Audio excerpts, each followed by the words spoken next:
I am so disappointed that I missed this point in the last video.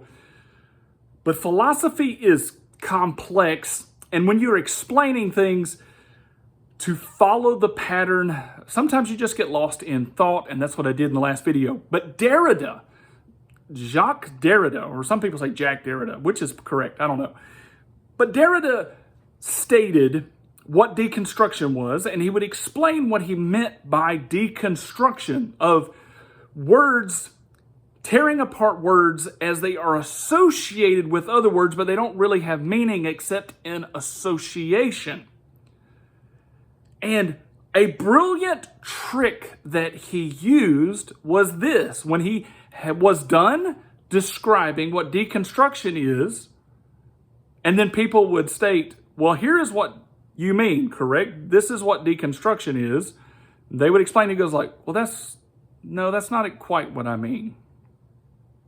They go, oh, well, could you explain it again? And so he would begin to go on another rant, kind of like I did in the last video, connecting all the dots and really getting you tied into what he meant. And he would say, so do you get what I mean? And like, so you mean by deconstruction this? He was like, no, that's not exactly what I mean. You're almost there. You almost get it. This was a trick. This was a mental gymnastic stunt to try to impose upon the hearer that they weren't getting what he really meant, when in fact they were getting what he meant, because he was trying to say that all words are subjective and they don't really mean anything. And then he was trying to reinforce it with this play act of, no, you're really not getting what I mean. And that's brilliant.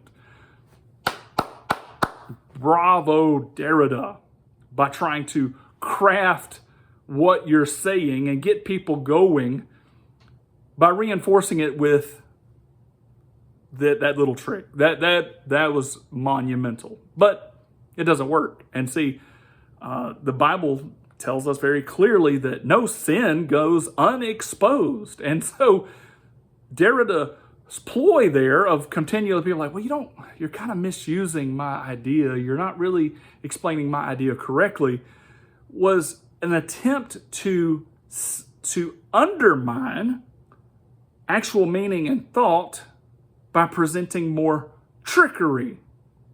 But thank God some of us can figure that out. So again, atheism doesn't have any solid ground to stand on. It stands by faith just like the rest of us.